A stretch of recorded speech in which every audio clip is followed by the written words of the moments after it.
Para saudara dan saudari, bacaan Injil hari ini diambil dari Injil Matius pasal 9 ayat 14 sampai 17. Sekali peristiwa, datanglah murid-murid Yohanes kepada Yesus dan berkata, "Mengapa kami dan orang Farisi berpuasa, tetapi murid-muridmu tidak?" Jawab Yesus kepada mereka, "Dapatkah sahabat-sahabat mempelai laki-laki berduka cita selama mempelai itu bersama mereka? Tetapi waktunya akan datang mempelai itu diambil dari mereka, dan pada waktu itulah mereka akan berpuasa. Tidak seorang pun menambalkan secarik kain yang belum susut pada baju yang tua. Karena jika demikian, kain penambal itu akan mencapik baju itu, lalu makin besarlah koyaknya. Begitu pula anggur yang baru tidak diisikan ke dalam kantong kulit yang tua. Karena jika demikian, kantong itu akan koyak, sehingga anggur itu terbuang dan kantong itu pun hancur. Tetapi anggur yang baru disimpan orang dalam kantong yang baru pula, dan dengan demikian terpeliharalah kedua-duanya." Demikianlah Injil Tuhan. Salam jumpa para saudara dan saudari yang dicintai Tuhan. Renungan kita hari ini dengan tema puasa adalah jalan yang mengantar kita untuk semakin mendekatkan diri kepada Tuhan.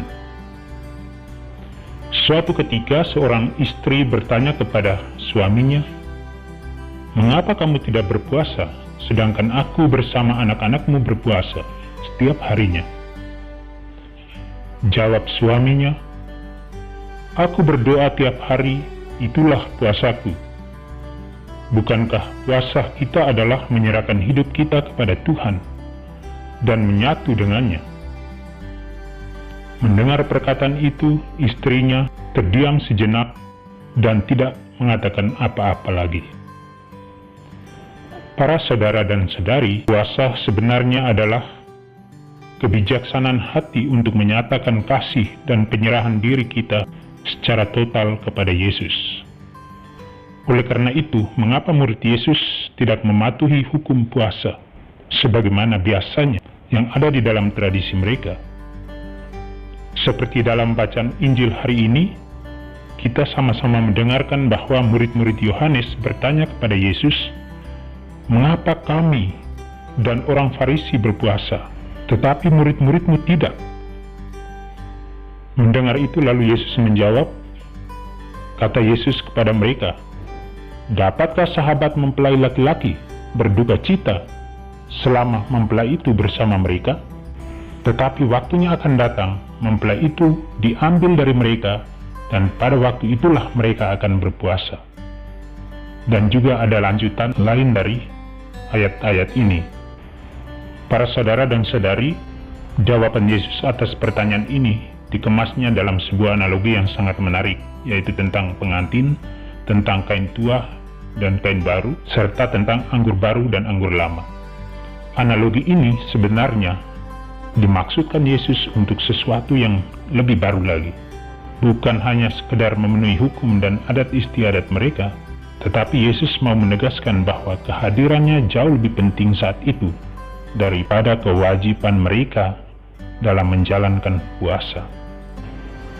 Sebenarnya mereka harus bersyukur kepada Tuhan karena Tuhan telah mendatangi mereka, dan kehadiran Tuhan adalah segalanya.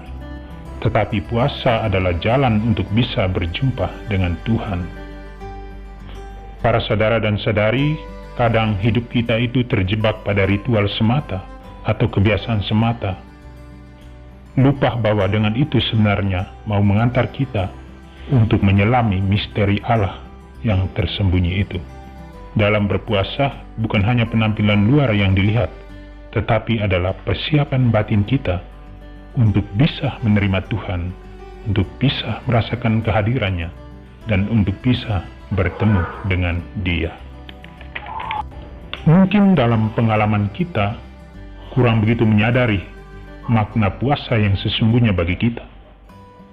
Sebenarnya melalui perenungan dalam Injil hari ini, kita digerakkan untuk meluruskan kembali pemahaman kita yang keliru, tetapi kita semakin memaknai makna puasa yang sesungguhnya dengan tekun dan benar.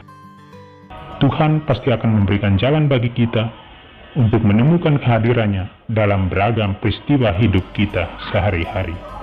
Semoga Tuhan Yesus memberkati. Amin.